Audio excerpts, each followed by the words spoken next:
গাজীপুরের সাংবাদিক আসাদুজ্জামান তুহিনকে কুপিয়ে হত্যার ঘটনায় সিসি ক্যামেরার ফুটেজ থাকলেও চিহ্নিতদের কেউ গ্রেফতার হয়নি। তবে সন্দেহভাজন ৫ জনকে জিজ্ঞাসাবাদ চলছে। পুলিশ বলছে পূর্ব শত্রুতার জেরে সাংবাদিককে হত্যা নাকি আকস্মিক ক্ষোভ।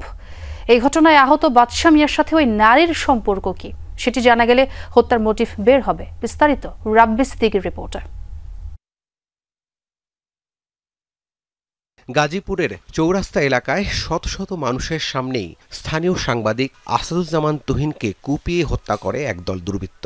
বৃহস্পতিবার রাতে রাস্তায় ফেলেই তাকে এলোপাতাড়ি কোপানো হয়। সিসি ফুটেজে হত্যায় জড়িত ব্যক্তিদের দেখা যায়। প্রকাশ্যে একজন মানুষকে নৃশংসভাবে হত্যার ঘটনায় থমথমে পুরো শহর। একটা লোকরে এইভাবে কুবাইয়া জখম করলো, একটা মানুষ প্রতিবাদ করলো না। প্রত্যেকটা দোকানপাট খোলা ছিল। পাবলিক চলে ওদেরকে অ্যাটাক করতে পারতো, ওদেরকে হেস্ত করতে ধরা যাইতো, কিন্তু পাবলিক তো সেই উদ্যোগটা নেয়নি। দেশের আইনশৃঙ্খলা অবস্থা খুবই খারাপ। আমার জীবনে তো রিস্ক আছে, আমার ফ্যামিলি আছে, আমার পরিবার আছে। আমি সবসময় চিন্তা করি আমি কিভাবে বাঁচতে পারি। আতঙ্কে আছে গাজীপুরের সাধারণ মানুষজন। গেল ৬ মাসে থানার পরিসংখ্যান বলছে মোট ৫৯-এরও বেশি হত্যার ঘটনা ঘটেছে এই গাজীপুরে। হত্যার ঘটনায় এরই মধ্যে বাসন থানায় মামলা হয়েছে। শুক্রবার সকালে নিহত সাংবাদিকের বড় ভাই মোহাম্মদ সেলিম বাদী হয়ে অজ্ঞাতনামা ২৪ থেকে ২৫ জনকে আসামি করেন মামলায়।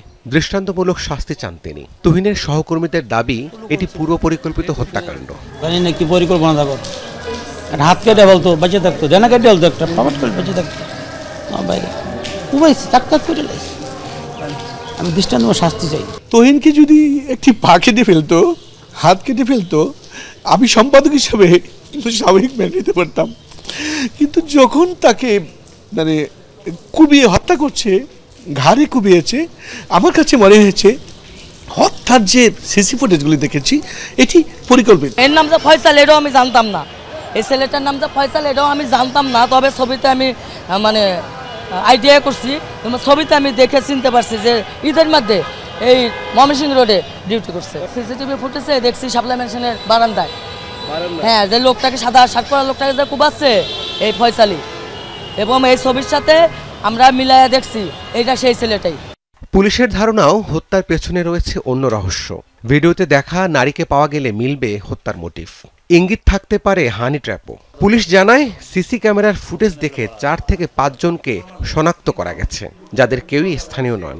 প্রাথমিক অবস্থা বিভিন্নজন বিভিন্নভাবে কথা বলছে আসলে, কিন্তু আমরা যেটা জানতে পেরেছি এই সাংবাদিক উনি একটা বিষয়ের ছবি তুলতেছিলেন।